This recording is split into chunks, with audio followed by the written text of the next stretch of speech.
Over the years, archaeologists have come across incredible discoveries. Some of these discoveries are ancient manuscripts that have been found to tell about our existence from a different perspective. Controversial point of view. Several ancient books tell a different story about human origins and human abilities. These ancient texts, which are generally considered mythological, contradict almost everything said by scholars and modern history. Some of them are partially accepted, while others and some of their pages are called myths because they shake the foundation of what we know about our civilization. These books are real and part of history, but unfortunately the history we have studied over the years completely ignores them. That is why in this video we will take you on a journey in which we will introduce you to 5 ancient books that are both controversial and fascinating. They can change the understanding of human history. Ars Notoria is considered to be one of the most controversial and mysterious books ever created. It is part of the so-called Little Key of Solomon, Ars Goetia, Ars Virgigoetia, Ars Paulina, Ars Almadel, and Ars Notoria. In this video we will talk about Ars Notoria. It is the oldest known part of the Little Key of Solomon, first mentioned by Michael Scott in 1236. The book contains a mixture of mystical, historical, and occult content. A series of prayers related to those in the Hidden Book of Honorius are designed to give eidetic memory and instant training to the magician. Let's open a bracket and explain about the Hidden Book of Honorius and the eidetic memory. Honorius' Sworn Book is a medieval grimoire allegedly written by Honorius of Thebes. There is still a significant mystery about Honorius' exact identity. The Latin word juratus contained in the title is usually translated as sworn.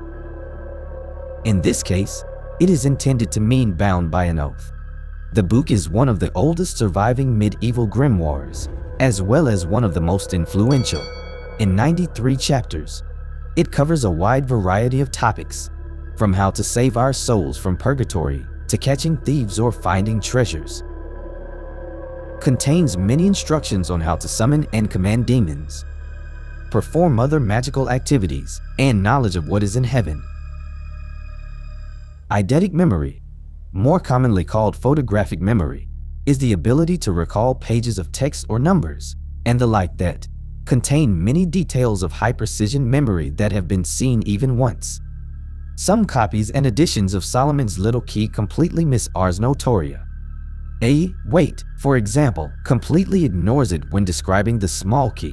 Ars Notoria is not exactly a book of spells or potions, but a book of prayers and speeches that are said to strengthen and focus a person's mental powers by praying to God for intellectual gifts. Among these intellectual gifts is the concept of perfect memory. The oldest manuscripts of Ars Notoria date back to the 13th century. However, the texts contained in it are a collection of speeches, prayers, and magic words that date back to long before the 1200s. Prayers are available in several languages, including Hebrew, Greek, and Latin. Those who practice arithmetic, geometry, and philosophy are promised to master their subject if they dedicate themselves to Ars Notoria. It describes the daily process of visualization, contemplation, and speech, which aim to improve the practitioner's focus and memory. Solomon is said to have acquired his wisdom and academic authority by following the text of the book. For those who wanted to master the academic field, this sounded like a very tempting promise. Many who want to have a better memory, greater eloquence, wisdom, or heightened senses have followed Ars Notoria in the hope of improving their lives and gaining power. However, there are cases of people who follow the instructions of Ars Notoria and have unwanted results. John of Morigny, a 14th century monk, zealously followed the teachings and instructions of the book. Instead of achieving academic mastery, Morigny is said to have experienced ghostly, demonic visions. He created his own manuscript, Liber Visionum, in which he warned people to stay away from Ars Notoria. Some call the apocryphal Book of Enoch the untold story of the world. Others call it the Forbidden Book. Excerpts from the scriptures are thought to provide evidence that the evolution of the human race did not proceed as Darwin claimed, but has a very different origin, involving deliberate actions by extraterrestrial civilizations. The Book of Enoch is part of the Dead Sea Scrolls, but due to the fact that it contradicts other similar works, it has been declared apocryphal.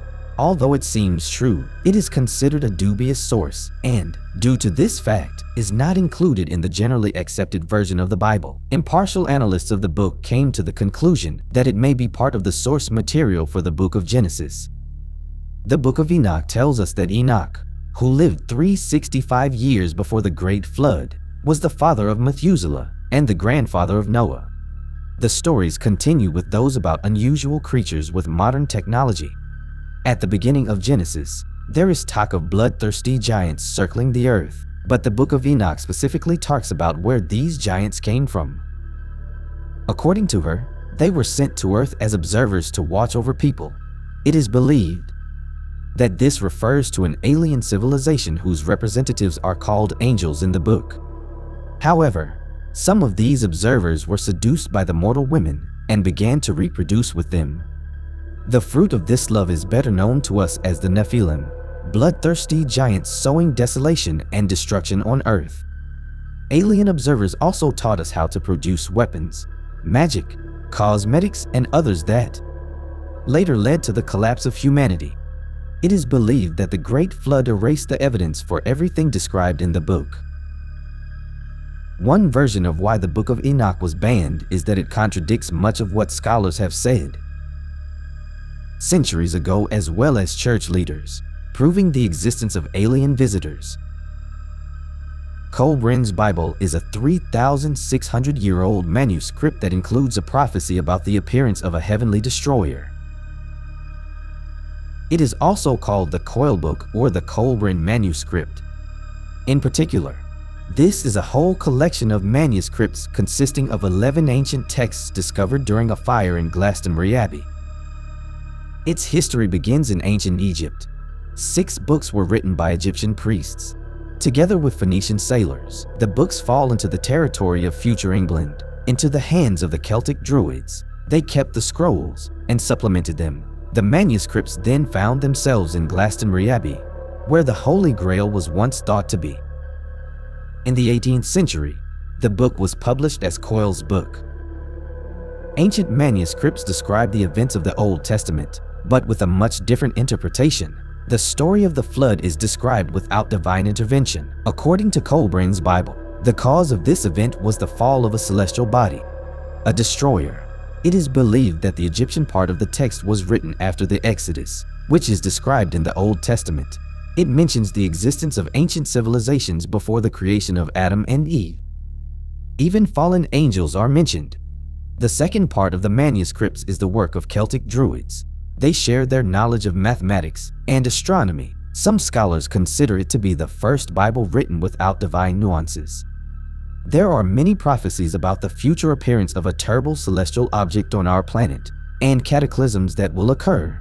The Colburn Bible contains accurate information about the appearance of an unusual celestial object on our planet called the Destroyer. It describes in detail the cataclysm that occurred in the distant past and warns humanity that the Destroyer will return again. 110 generations must go into the sunset. Kingdoms will rise and fall. People will fly in the air like birds and swim in the seas like fish. Men will negotiate peace with each other, and these will be their days. Days of hypocrisy and deception. Women will be like men, and men will be like women. The people of the Magi will rise and fall, and their language will be forgotten. The country of legislators will rule the land. They will take 4 quarters of the earth and talk about peace, but they will bring war. The nation of the seas will be bigger than everyone else, but it will be like an apple with a rotten core, and it will not last. Merchants will destroy those who work miracles. The strong will fight the weak, the north with the south, the east with the west, and light against darkness. People will be divided into races, and their children will be born strangers among them. Brother will fight with brother, husband with wife. Fathers will no longer teach their sons, and sons will be cowards. Women will become equal to men, and will not be treated with respect. Problems will arise in people's hearts. They will search without knowing what. Uncertainty and doubt will torment them. They will have great wealth, but they will be poor in spirit. Then there will be dislocation and trembling in the movement of earth and heaven. People will tremble with fear. And at this time the harbinger of destiny will appear. He will arrive unnoticed. People will not know. They will be deceived. The time of the destroyer is approaching. The destroyer will appear, and the mountains will split and kindle fire and ashes. The trees will be destroyed.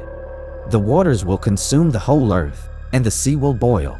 The sky will burn bright and red, and the earth will be the color of honey. Most people accept such predictions from the past with a smile.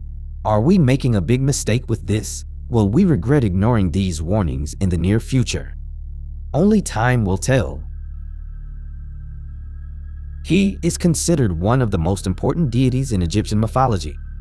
He was considered by the ancient Egyptians to be the god of wisdom, crafts, hieroglyphs, and science. He is depicted as a man with the head of an ibis or a baboon. Both animals are sacred to him. Thoth is also considered the god of writing, who gave people the hieroglyphs. His work is the Book of Thoth, written both in length and width of papyrus according to legend, created by the hand of God, promised eternal power and prosperity. According to other sources, the book was written on 78 gold plates, and its authors were considered the legendary Atlanteans. Many believe that Egyptian civilization preserved the heritage of the Atlanteans, demigods, who inhabited the earth before humans. From them, they learned many esoteric practices and rituals preserved to this day. It is said that the book contains many spells, one of which allows the understanding of animal language, and another gives the reader to see the gods themselves. This sacred and mysterious book of the ancient Egyptians, written by an ancient god, also contains knowledge in the fields of medicine, chemistry, philosophy, arts, and magic. According to legend, if one manages to unravel its secrets, one will rule over the whole world. The book was lost years ago, and some scholars doubt it ever existed. However, the Egyptians believed that it was transferred to the astral, and no matter how many people try to find it, it will not be found in the physical world. To reach it, one can only use one's consciousness. Even today, the word Nephilim is not fully understood. Over the years, researchers have suggested many etymologies, including the fallen, the apostates, and even those who make others fall. But regardless of their name and meaning, the Nephilim are considered to be giant creatures that inhabited our planet in the distant past. There are a number of ancient texts that refer to the Nephilim, and among them is the Book of the Giants, considered by many to be one of the most important ancient texts mentioning these mysterious creatures. It is one of the most controversial ancient texts ever discovered. Researchers believe that this ancient text is based on the Book of Enoch. It is said that thousands of years ago angels and humans interacted freely, a fact well documented in Genesis 6:1-4. As humans began to multiply on the face of the earth, daughters were born to them. The sons of God, seeing that the daughters of men were beautiful, married all of those they chose. And the Lord said, "The spirit I have given him will not reign in man forever. In his wanderings he is flesh. Therefore his days shall be 120 years. In those days were the giants of the earth. And when the sons of God came to the daughters of men, and they bore them sons, these were the mighty and famous men of old." The Book of Giants talks about the exploits of the giants and what they did to humanity thousands of years ago. It focuses specifically on Shemahaz's two children, Oya and Haya. However, there are many ancient texts that refer to the Nephilim. One of these texts is referred to in the Book of Genesis, which describes these mysterious creatures, considered by scientists to be mythological creatures from the distant history of mankind. Most of the information gathered today comes from the apocryphal Book of Enoch, which we reviewed a little later in this video. The Book of the Giants has been published in no less than 6 or 7 languages. The Greek and Middle Persian versions were made from the original Syriac language. The Sogdian edition is supposed to originate from the Middle Persian language, and the Ur from the Scythian. The book may have existed in Coptic.